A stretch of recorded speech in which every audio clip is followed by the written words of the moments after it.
On the second example, because the lead coefficient, what's in front of x squared, is a -1, that means the parabola is going to open down. The equation of the axis of symmetry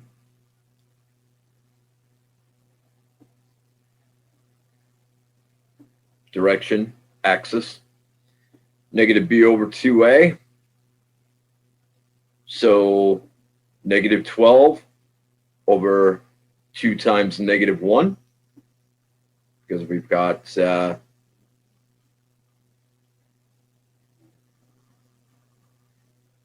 it in this form. Well, the negatives are going to cancel.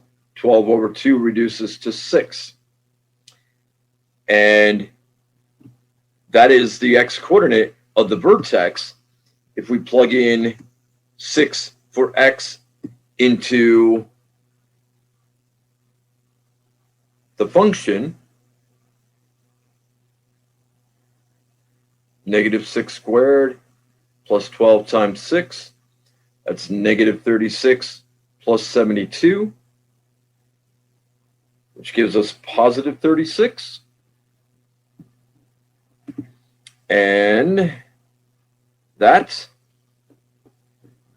tells us, as an ordered pair, that 6, 36 is the location of the vertex. Direction, axis, vertex. Comparing to the way I started out the previous question, if I replaced f of x with y, this time there's nothing to add or subtract to isolate the x variables, but we don't have a 1x squared, we've got a -1x squared. So I'm going to divide every term on both sides by -1. Our first step of side work is to take half of what is in front of x to the first. And remember, you can't do that until you've got a 1x squared there. Second step is to square it. So plus 36, that -y, plus 36. You've got to add to both sides. Equals x squared minus 12x plus 36. Nothing to combine over here, but we can factor the right-hand side. And you don't have to look too far to figure what to add or subtract inside of the parentheses with the x. That -6 is what we saw in the first step of side work in completing the square. Finally, subtract the 36. We've got -y equals the quantity x minus 6 squared minus 36. And then to finally have y alone again, or f of x in other words, change the sign here and change the sign here. I cannot distribute that negative into the squaring. The distributive property only applies if the power is the first power. So that's giving us h. X minus h is x minus 6. We've got a +6 by the other method as the x-coordinate of the vertex. And then we've got a +36. +36 is the y-coordinate of the vertex. So we put it in this form, where a is -1, same as what we started with. H is 6, and k is 36. Finding the intercepts. You can work with either version, either this version or what we started with, which was -x squared plus 12x. That's actually going to be easier, put in 0,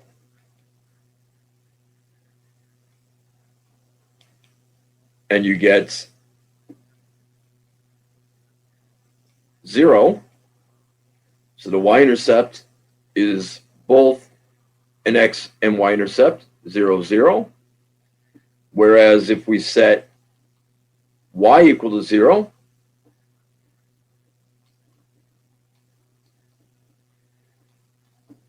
you can factor out a greatest common factor when there's no constant term.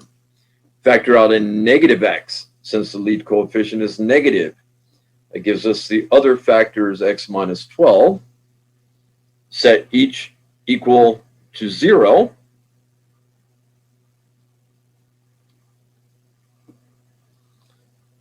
And you're going to get that either x equals 0 or x equals 12.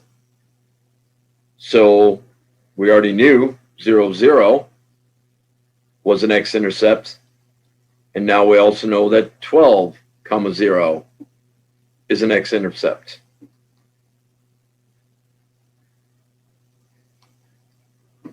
So, regardless of how you find the coordinates of the vertex, whether you actually go through the steps of completing the square or use this formula, by the way, you have to make sure that you have the variable in there when you're writing the equation of the axis of symmetry, say vertical line. So whether you've completed a square or use that formula and then plug in to the function as it was originally written to find the y coordinate, you can still plug those in for h and k, as well as the same value of a, in this case -1. Without completing the square, you get the transformed version. Now let's see here. Graphing the function, we've got direction, axis, vertex, intercepts, and now we want to graph the object, which is the parabola. You can see here, here's our vertex at 636. And we can see that we've got 0, 0 is both an x and y intercept, as well as the other x-intercept at 12, 0. For me, that's not enough detail. I would like on one side of the axis of symmetry, which is x equals 6 in this case, I would like to have 3 points. So whether it's on the right or on the left, we've only got 1 to either side. So I want to show you what the transformations were and getting a little more detail. So before we do that, I want to state that the domain of any quadratic function is all real numbers.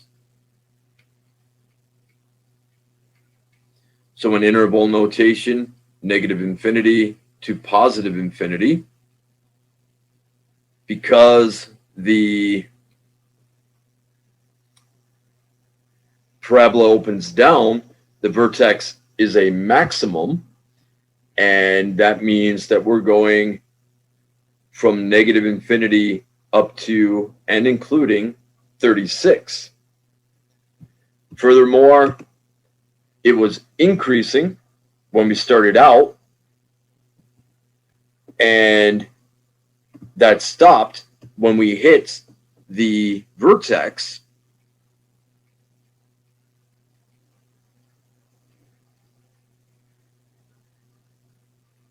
Remember, you write intervals of the x-axis.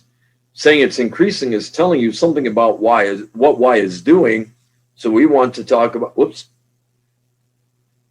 parentheses there. We want to talk about which values of x are producing that. We don't include it because at x equals 6, that's the moment that it's changing to decreasing. 2 more things. When it was in the form where we've completed the square. That would tell you that we are shifting right 6 and up 36. Up, one more thing. Before this shifting up by 36, you're multiplying by a -1. That's going to reflect over the x-axis. And since its absolute value is 1, although you have a reflection over the x-axis, it does not stretch or compress it. So here we go.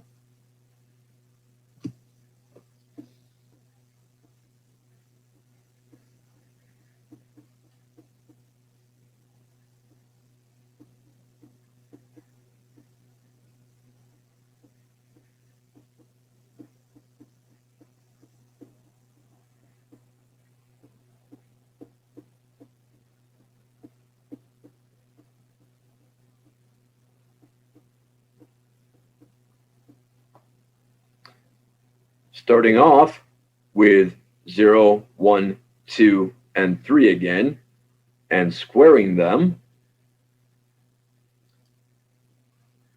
Backtracking here, going 6 right.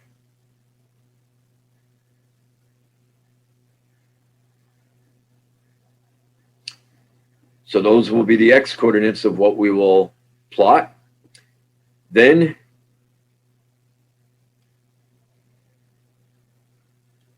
reflecting over the x-axis. You could call it a flip if you like. It's not over the y-axis, it's over the x-axis. So these 4 change their signs, although -0 is still 0.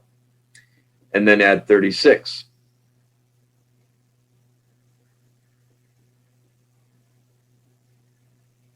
-9, that should be 27. So we're going to plot 636, 735, 832, and 927. So here we go, 636. That's already plotted the vertex. We had next a 735. Let's make sure that's on there. And it is. We've got 832. Let's make sure that's on there. There it is. And finally 9,27. Make sure that's on there.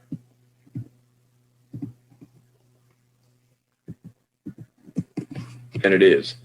And we actually have on one side of the axis now actually 4 points, because we also have the x-intercept and its reflection over here.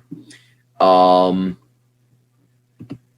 reflections of the other 3, let's see here, 735. I'm going to have to go to 535. Same y-coordinate, but 1 unit left of the axis of symmetry instead of 1 unit right. 4,32 and 3,27. 3,27. There it is. Now, why did we get x-intercepts? That's one last thing I want to talk about.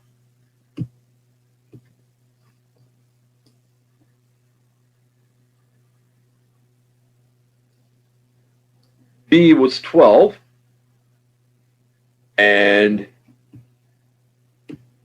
let's see here, negative x squared plus 12x. So A was a -1. That's going to give us a C of 0. So 12 squared minus 0, or 144. The fact that that's greater than 0 tells you that you have 2 solutions to the equation, negative x squared plus 12x.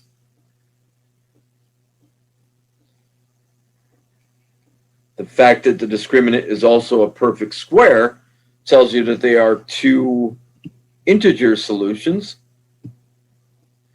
but that tells us we get two x-intercepts. If the discriminant had been 0, that would tell us that we would have one real solution and one x-intercept.